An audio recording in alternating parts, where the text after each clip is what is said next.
The sun burns mercilessly over Burkina Faso, a land where the earth itself seems to thirst for mercy. Dust rises with every weary footstep. The wind carries the scent of struggle and of resilience. In the heart of this forgotten corner stands a young man, calm, deliberate, and alone, not surrounded by soldiers, not draped in medals, just a man, walking through the dust of his people's reality. His name is Captain Ibrahim Traoré, the man who would one day shake the world, not with violence, but with conviction. But on this day, Ibrahim was not a leader. He was a witness, a son of the soil returning home, to the truth. He had come to see what speeches never show, what reports never reveal, the heartbeat of a nation hidden beneath layers of suffering. Every home he passed carried stories written in scars, walls made of mud and endurance, eyes that spoke of hunger and quiet dignity. The people whispered his name. Traoré is here. Some said it with hope, others with disbelief, because men in power rarely walk alone and never walk humbly. His aides had offered him a convoy, air conditioning, comfort, bottled water, but he refused. "How can I understand my people's thirst," he said, "if I never feel my own?" And that's when it happened. Something so small, yet so powerful, it would echo across the soul of a nation. From the shadow of a crumbling hut, an old woman appeared, her body frail, bent by the years, her skin a map of sun and survival. In her trembling hands, a clay bowl filled with water. Not much, just 2 mouthfuls, maybe 3. But in that bowl lay something greater than gold. Sacrifice. She walked toward him, her bare feet pressing softly into the dust, each step an act of courage. The crowd fell silent. Even the wind seemed to pause. When she spoke, her voice was a whisper carried by time itself. "For you," she said in Moore, her voice cracked but certain. "You have walked far. You are thirsty." Pause. The camera lingers on the bowl, the reflection of sunlight dancing on the surface of the water. Ibrahim stood still, his throat dry, his body weak, but his spirit conflicted. That water might have been all she had left. Water to cook with, water to survive. And yet, she offered it without hesitation. His aides stepped forward instinctively, ready to stop her. They had water in the vehicle. They didn't need this. But Ibrahim raised his hand, gently, firmly. He looked into her eyes, and in those eyes, clouded by age and cataracts, he saw the story of his people. He saw decades of broken promises, of stolen dignity. He saw the strength of a nation that had given everything, and still had the heart to give again. That moment was more than a gesture. It was a mirror, a reflection of who they were and who they could be. He realized something then. Leadership is not built in palaces. It is forged in the silent sacrifices of the forgotten. Slow zoom on Ibrahim's face. His eyes soften. A single drop of sweat runs down his cheek. Or is it a tear? And in that sacred silence between thirst and compassion, between pride and humility, the destiny of a nation began to shift. Because this story was never just about water. It was about humanity. It was about the kind of strength that cannot be measured in power but in heart. What happened next would become a symbol, not just for Burkina Faso, but for an entire continent searching for hope. Stay with me, because the next moment will change everything. The bowl remained suspended between them. The sunlight caught the water, scattering diamonds across the air, tiny, trembling sparks of hope. The old woman's arms began to shake. Her wrists quivered under the weight, not of the clay, but of sacrifice itself. And Ibrahim stood still, a statue carved from duty and doubt. The world around him vanished. All that remained was her offering, and his conscience. Slow camera push-in. Ibrahim's hand lifts, trembling slightly, reaching toward the bowl. He could feel the coolness radiating from it. Every muscle in his body screamed to drink. His throat burned, his vision blurred from the heat. His lips cracked like the land itself. But another voice, deeper, stronger, whispered within. If I drink this water, then what do I become? He could take it. No one would blame him. He was human. Yet in that simple act, a sip, a swallow, the meaning of his revolution could vanish like dust in the wind. His fingers hovered, inches from the bowl. And the village held its breath. The whispers began. He won't take it, someone muttered, the edge of disappointment in their tone. He's just like the rest, said another, bitterness wrapped in fatigue. A third voice, frail but firm, broke through. Even if he drinks, what difference does it make? They all promise. They all forget. Those words struck him like blows. Because they were not just words, they were the truth of a wounded nation, a people who had given so much, only to be deceived again and again, by kings, by colonizers, by their own. This was the real enemy. Not poverty, not drought, but hopelessness. The poison left behind by centuries of exploitation. This was what he had sworn to fight. This was why he had picked up arms not for power, but for dignity. This was why he still walked barefoot in the villages, refusing the comfort of privilege. But belief, real belief, isn't forged in speeches or rallies. It's forged in moments like this. Small, fragile, unseen by the world, but eternal in meaning. And then, one droplet fell.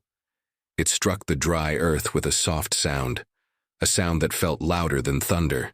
The crowd gasped. Would he take the bowl before it fell? Would he catch it, drink, accept, decline? Every pair of eyes was locked on him. Children, mothers, farmers, the weary, the broken, all waiting to see not what Ibrahim would do, but who Ibrahim truly was. He looked down at the bowl, then back into the woman's eyes, and in her gaze he saw more than age. He saw trust. A trust that had survived betrayal. The kind of trust that could rebuild nations, if only someone chose to honor it. He took a breath. Then he did something that no one, not even his closest aides, expected. Fade to black. A slow drumbeat begins, like a heartbeat in the dust. Narrator, whispering. What happened next would break centuries of silence. And it would.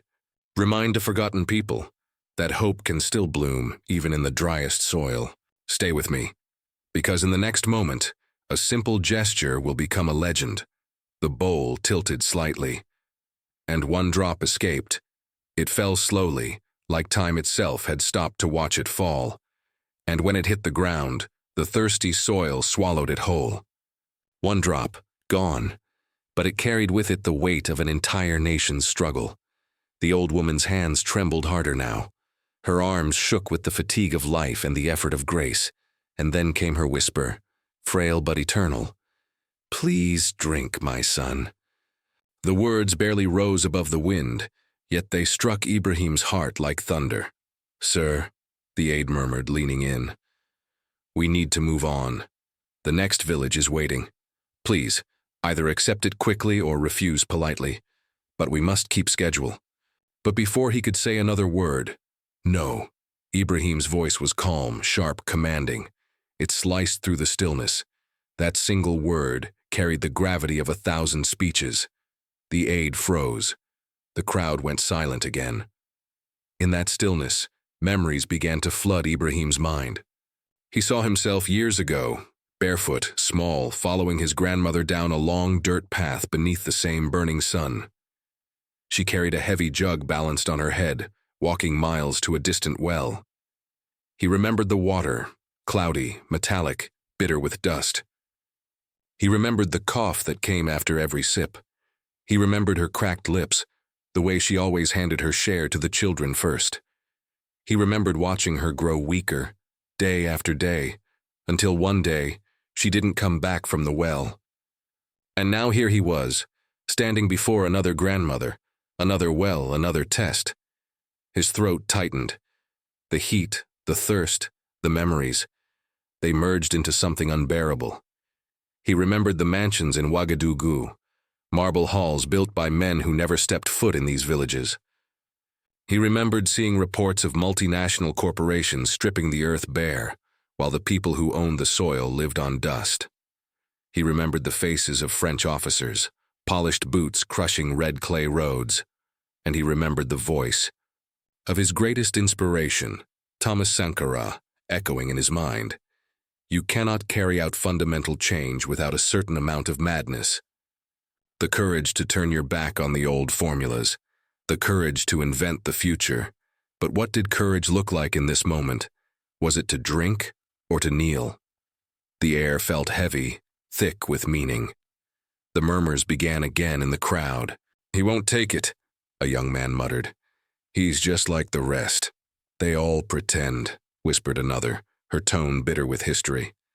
Even if he drinks, it won't change anything, sighed an elder leaning on a cane. Leaders promise, they forget. Those words stabbed at Ibrahim's heart. This was what centuries of exploitation had left behind. A people who had stopped believing. They had seen kings, soldiers, colonizers, presidents, and all had taken from them. Camera close-up. Sweat runs down Ibrahim's face, his jaw clenched in thought. He looked at them all. The tired faces, the skeptical eyes.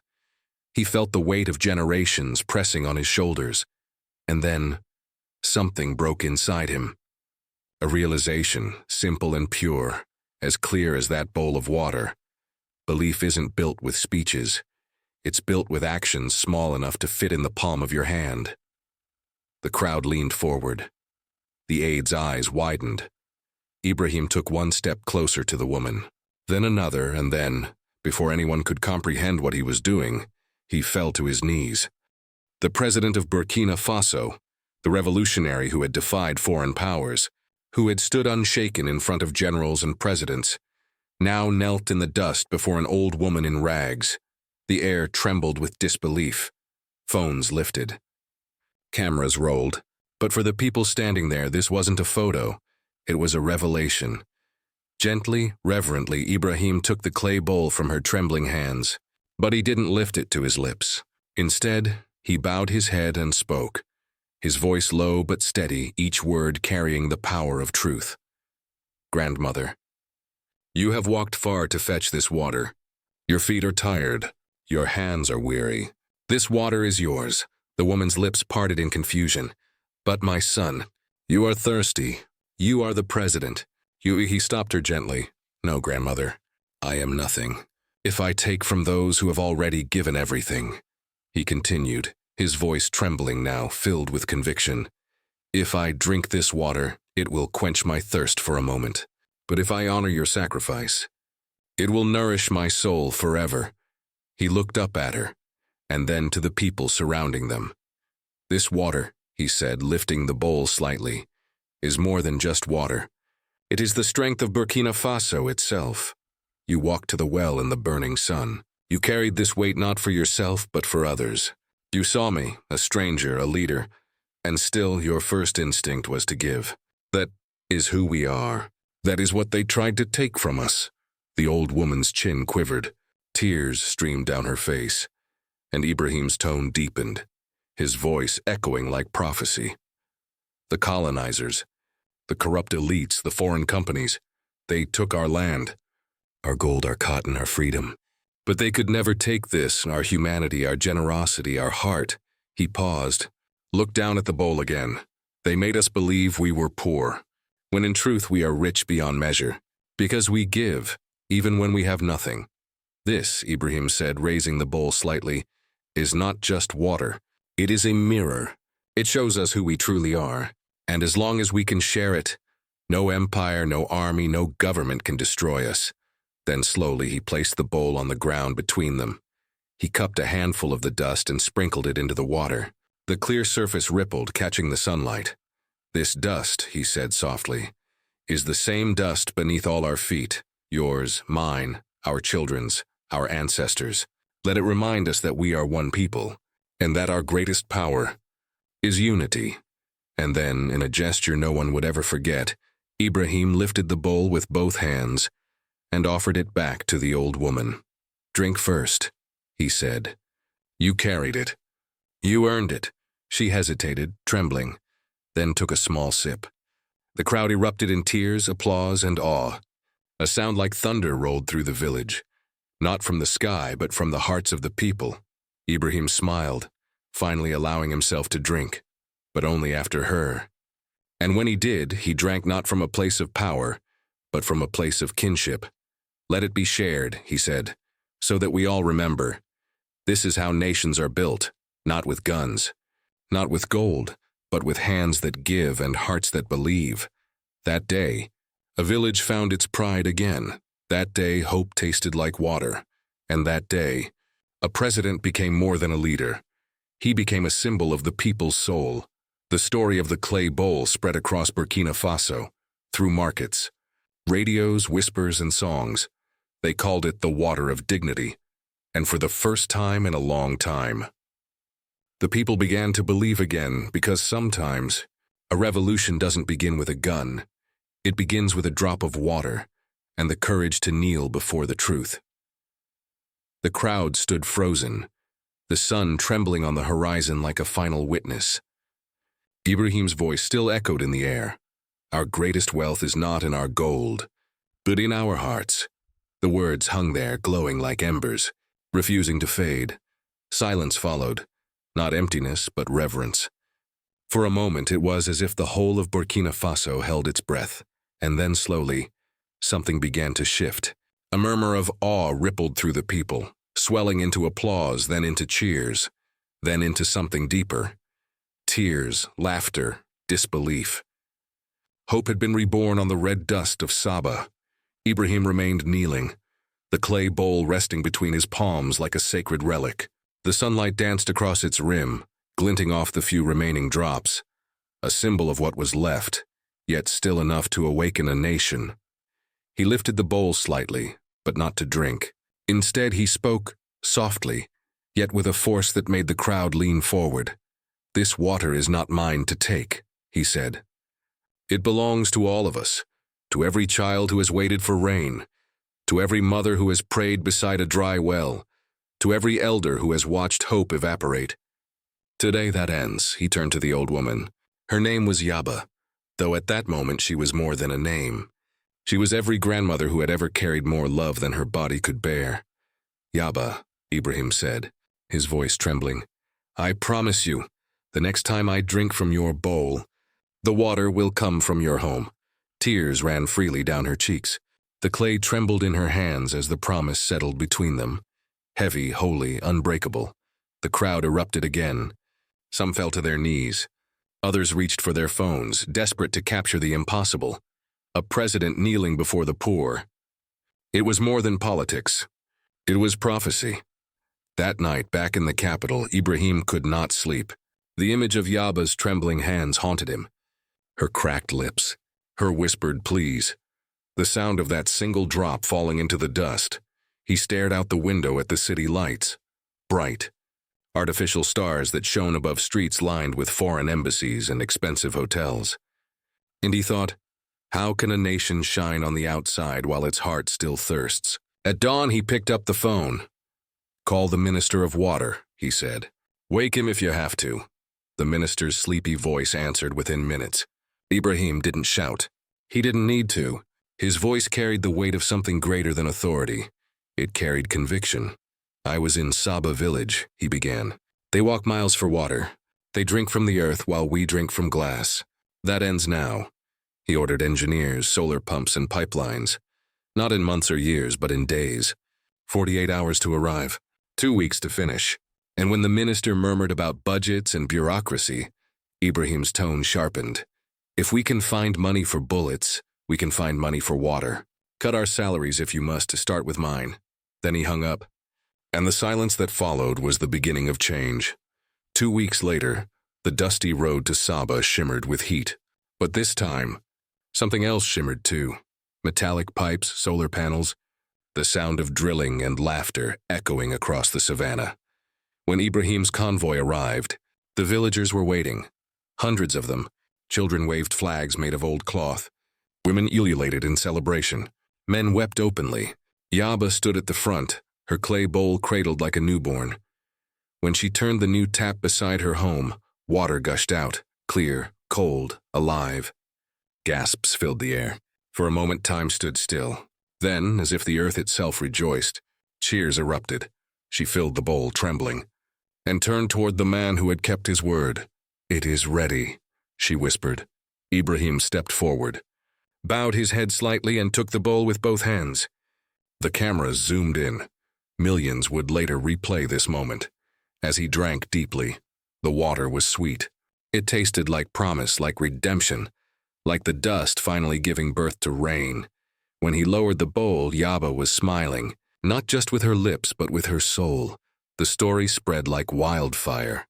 From the villages of Burkina Faso to the screens of the world, the image of the kneeling president became legend. It crossed languages and borders, stirring hearts in places that had never heard the name Saba. Commentators called it the Water Revolution. But for the people, it was simpler. They called it the Promise. In the months that followed, wells rose across the country. Solar pumps hummed where silence once reigned. Children walked to school instead of to distant wells. Mothers no longer watched their babies suffer from diseases carried in tainted streams. Statistics changed, but more importantly, so did hearts. For the first time in decades, the people began to believe that government was not a distant shadow. It was them. And through it all, Yaba's clay bowl remained untouched, placed on a wooden shelf in her home. People came from far away to see it. Journalists, ministers, schoolchildren. It became a relic, a reminder of the day compassion rewrote history. 3 years later, the village gathered again, this time in mourning. Grandmother Yaba had passed away peacefully in her sleep at 87. Ibrahim came himself. There was no entourage, no cameras, just a man walking behind a wooden casket. He insisted on carrying it on his shoulders beside her family, the weight heavy but familiar. In his other hand, wrapped carefully in cloth, was the clay bowl. When they reached her resting place beneath an ancient baobab, Ibrahim knelt one final time and placed the bowl beside her. "She carried water to give life," he said quietly. "Now she carries our nation's spirit." The crowd wept openly. Even the soldiers wiped their eyes. Then Ibrahim rose to speak. "Grandmother Yaba taught me," he began, "that leadership is not about power. It is about humility. It is about seeing the invisible and hearing the unheard." He paused, looking at the sea of faces before him. Young, old, poor, rich, all united in their grief. "She offered me water when she had almost nothing. That day I could not take it, but in refusing I received something greater, a lesson that will guide me until my last breath.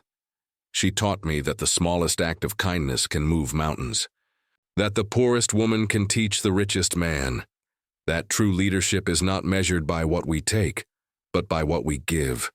His voice cracked, but he didn't hide it. "I will keep serving," he said softly, "until every child drinks clean water, until every grandmother rests without worry, until compassion becomes our nation's language." The wind whispered through the trees.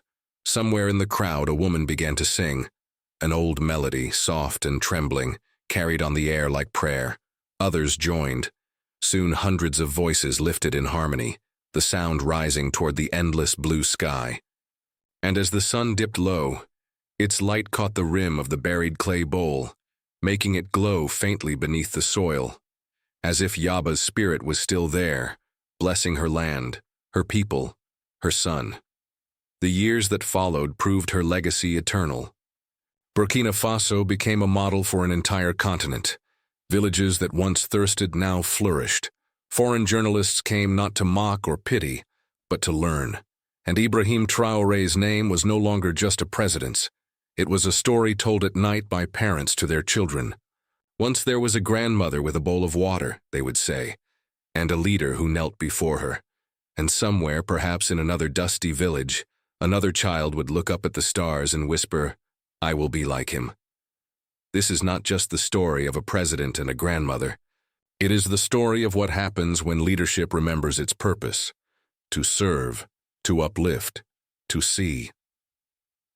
In a world drowning in greed and cynicism, Ibrahim Traoré and grandmother Yaba remind us that humanity is the greatest revolution, that compassion is power, and that even a single bowl of water can change the course of history. So if this story touched you, let it do more than move you. Let it inspire you. Share it. Speak about it. Live by it. Because the world does not change through grand speeches. It changes through small acts of kindness that ripple outward, just like Yaba's bowl. You don't need to be a president to make a difference, the narrator whispers as the screen fades to black. Sometimes, you just need to offer someone water.